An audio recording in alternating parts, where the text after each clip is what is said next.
Coco Gauff reveals what she should fix first, the key to unlocking her full potential. The tennis court is a place of revelations. Sometimes they arrive in victories, sometimes in defeats, but the most profound ones come in quiet moments. When a racket rests against the strings, the balls lie still in a hopper, and the player stares at a mirror, she can only see through the sweat and echoes of her own choices. For Coco Gauff, one such revelation arrived not with a trophy, not with a headline, but with realization.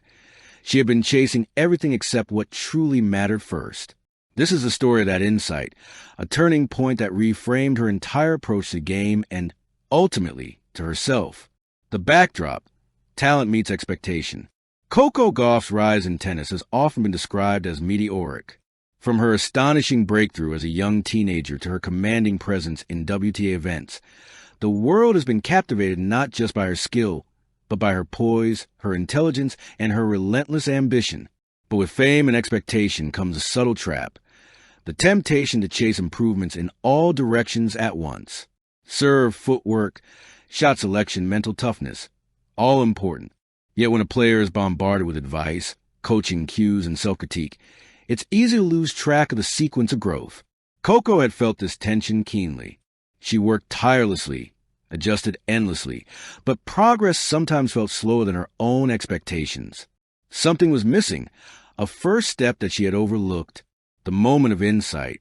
It came after a particularly grueling practice session. Coco had been dissecting her game, analyzing video footage, listening to coaches, experimenting with adjustments. Each stroke was polished, each strategy reviewed, but something about her performance felt off. Reflecting quietly that evening, Coco asked herself a deceptively simple question: what if I'm fixing the wrong thing first? In that question lay clarity. Sometimes athletes obsess over flashy improvements, bigger serves, sharper angles, or untested tactical variations, while neglecting the foundation that makes all those shots possible. For Coco, the answer was glaring once she stopped searching. She had been trying to fix outcomes instead of the processes that produced them. The core issue: the serve and its ripple.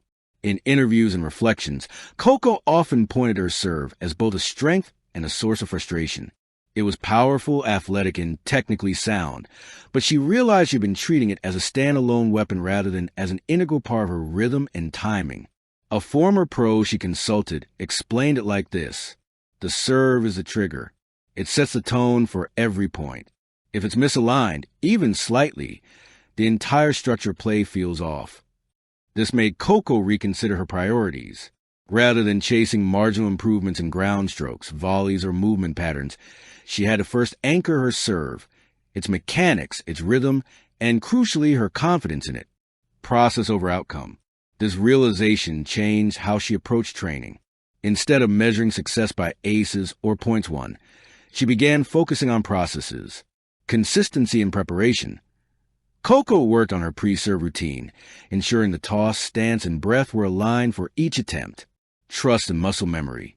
Rather than consciously thinking about every joint and angle, she let her trained instincts guide motion. Mental reframing. She replaced fear of errors with curiosity and commitment. Every serve was a question to the opponent, not a test of herself. By anchoring her attention on these fundamentals, she noticed ripple effects throughout her game. Her footwork became more deliberate because her timing was stabilized. Her shot selection sharpened because she could rely on her serve to set up the point.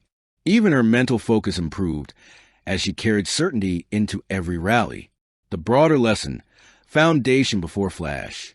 Coco's insight transcended tennis mechanics. It became a metaphor for personal growth in general. Often, people attempt to fix visible outcomes before addressing the underlying systems that produce them. In tennis, this means focusing on the process of play rather than merely the scoreboard. In life, it means nurturing habits, priorities, and mindsets before chasing results. For Coco, applying this principle meant stepping back from obsessing over flashy elements of her game. Highlight real winners, aggressive tactics, social media narratives, and prioritizing the core foundations that made her tennis effective, sustainable, and uniquely hers. From insight to implementation. Once Coco identified the first thing to fix, implementation became deliberate. Daily reflection. At the end of each practice, She reviewed which processes worked and which were drifting. Targeted drills. Exercises were designed not just to simulate points, but to reinforce reliable sequences of movement and thought. Visualization. Coco imagined entire matches, focusing on executing foundational processes under imagined pressure. Selective adjustments. Only after solidifying the core did she layer additional techniques, ensuring each new element reinforced rather than undermined her foundation. The change was subtle but powerful. Matches that once felt tense became manageable. The racket felt lighter, decisions clearer, and performance more predictable. Not because she was safer, but because she was more intentional, reframing success. Coco's revelation also altered how she defined success. Instead of measuring herself purely by wins or ranking points, she began valuing consistency in execution.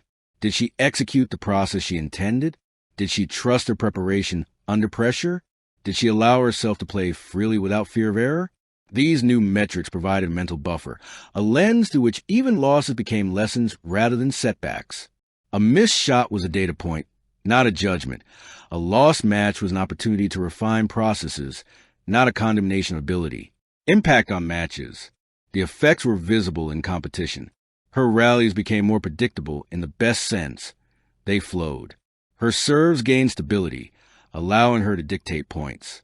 Her footwork and shot placement felt interconnected, rather than isolated efforts, even against top opponents like Aryna Sabalenka or Iga Swiatek. Coco began to demonstrate a calm authority, the kind that comes from knowing one's foundation sound.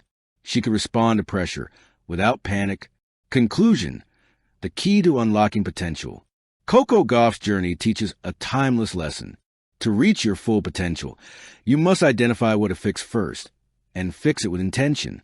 Talent, effort, and ambition are vital, but without a strong foundation, even the brightest star can wobble. Coco's insight, her decision to prioritize process, stabilize her serve, and trust her preparation, represents the bridge between promise and mastery. The world watches as she evolves, not just as an athlete, but as a thinker, a learner, and a leader. Her revelation reminds us all that true potential is unlocked not through frantic adjustment, but through deliberate focus on the things that truly matter. In Coco Gauff's case, it started with a serve, but the lesson extends far beyond. Foundations first, brilliance next. And when you honor that sequence, greatness becomes inevitable. Thank you for watching. Please don't forget to hit the subscribe button, like, and share. Till next time.